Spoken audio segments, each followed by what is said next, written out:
तो आज हम ओम्स लॉ के बारे में बातें करेंगे, ओम्स लॉ एक्सपेरिमेंट करेंगे। तो इसमें हम एक बैटरी हमारे पास और एक ओम्स लॉ एपरेटस है, तो ये कैसे काम करता है इसके बारे में हम एक्सपेरिमेंट करेंगे। तो ओम्स ने बताया था कि V जो पोटेंशियल डिफरेंस है वो डायरेक्टली प्रोपोर्शनल होता है करंट के। अगर करंट बढ़ रहा है तो इसका मतलब है पोटेंशियल डिफरेंस भी इंक्रीज हो रहा है। तो आज हम प्रैक्टिकली देखते हैं कि वास्तव में ये अगर पोटेंशियल डिफरेंस बढ़ाते हैं तो करंट इंक्रीज होता है या नहीं होता। इसको हम प्रैक्टिकली करते हैं।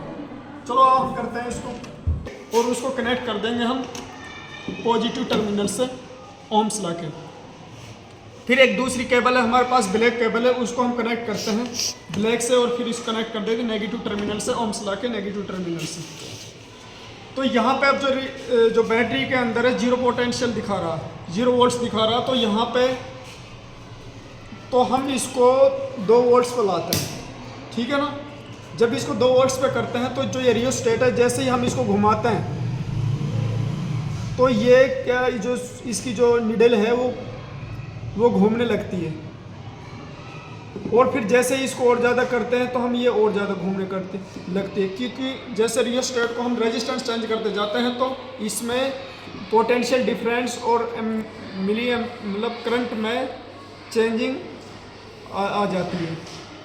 जैसे ही और घुमाते हैं तो और ज़्यादा ये सुई घूमने लगती है, ठीक है। तो अब इसको हम रीडिंग लेते हैं इसकी।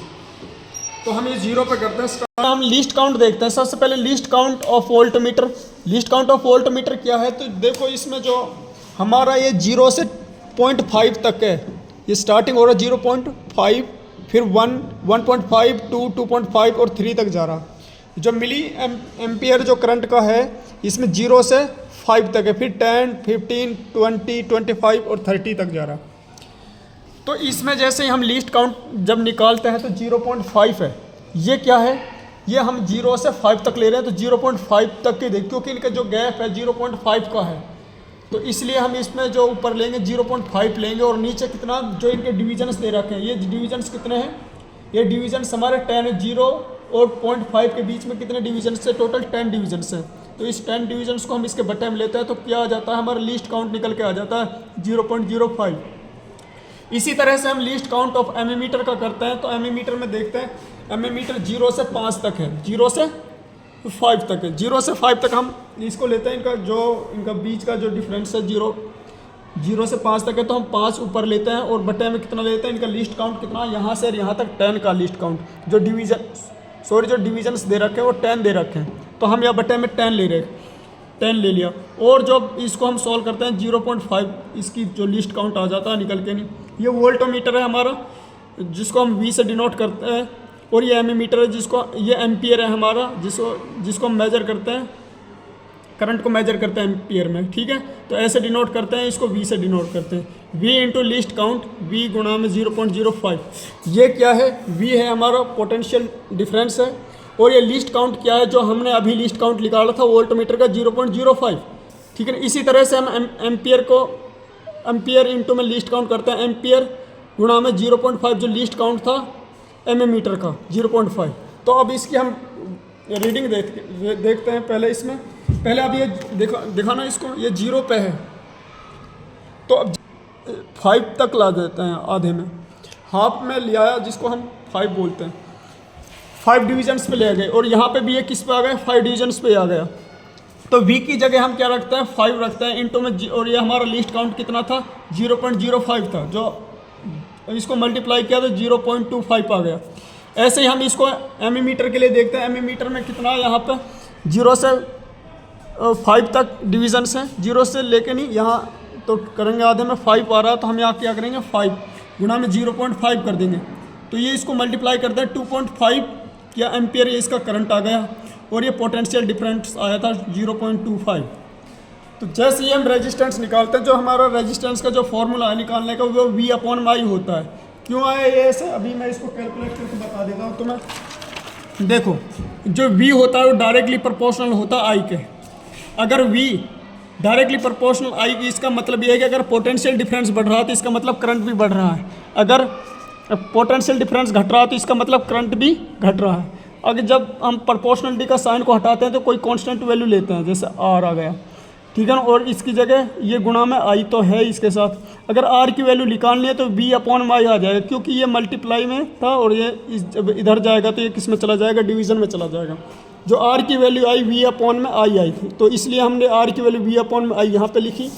जैसे ही हम रेजिस्टेंस कैलकुलेट करते हैं तो 0.25 अपॉन में 2.5, ये कहाँ से आया, जो ये पोटेंशियल डिफरेंस क्या है 0.25 दे रखा, तो हमने 0.25 लिखा, यहाँ पे लिखा। और ये हमारा एम्पियर कितना 2.5 था, तो जब इसकी वैल्यू निकालते हैं हम तो 0.1 आता है, तो रेजिस्टेंस कितना है 0.1 आया। इसी तरह से जैसे ही फिर हम आगे देखते हैं इसमें, फिर इसको हम किस पे 10 डिविजन्स पे लाते हैं, तो 10 डिविजन्स पे लाते हैं, तो यहाँ पे 10 5 पे लाए इसको, और यहाँ पे भी ये केस पे आ गया 5 पे, तो इनके बीच में कितना 10 डिविजन्स हैं, तो इनके बीच में 10 डिविजन्स है, तो हम यहाँ पर 10 लिखेंगे। 0.05 ये क्या लीस्ट काउंट है हमारे वोल्ट मीटर का, तो इसका जो वोल्टेज आया 0.5 आया 0, और इसमें एम्पियर में कितना, ये भी 10 पे था, या देखो यहाँ से यहाँ तक ये भी इस पे था 10 पे था, तो ये 7.5, तो सॉरी 5.0 आया इसकी, जब हम कैलकुलेशन करते हैं 5.0 आ रहा। तो अगर हमें रेजिस्टेंस निकालना तो सेम इसी तरह से V की वैल्यू कितनी है हमारी 0.50 थी, और एम्पियर कितना था 5.0 था, तो ये 0.01 आ गई। तो इसी तरह से ना हम इसको करते ही जाएंगे, ठीक है ना। तो अब जैसे मान लो 15 पे, तो यहाँ पे 15 पे लिया, तो 15 डिविजन्स पे लिया, तो यहाँ पे भी किस पे आ गया 15 डिविजन्स पर। मतलब ये है कि जैसे हम वोल्टेज बढ़ा रहे हैं ना, पोटेंशियल डिफरेंस इंक्रीज हो रहा, तो इसका मतलब करंट भी क्या हो रहा है, इंक्रीज हो रहा है। यही चीज़ हम बता रहे हैं कि जो पोटेंशियल है वो डायरेक्टली प्रोपोर्शनल होता है किसके, करंट के। तो फिर हमने उस पर अगर 10 पे मतलब 20 डिविजन्स हो गए, इसमें भी ये किस पे आ गया 20 डिविजन्स पे आ गया, ये भी यहाँ पे लगभग ये 20 डिविजन्स पे आ गया। तो जैसे जैसे हम वैल्यू को इंक्रीज करते जाते हैं, पोटेंशियल डिफरेंस इंक्रीज करते जाते हैं, तो करंट भी हमारा क्या हो रहा है, इंक्रीज होता जा रहा है।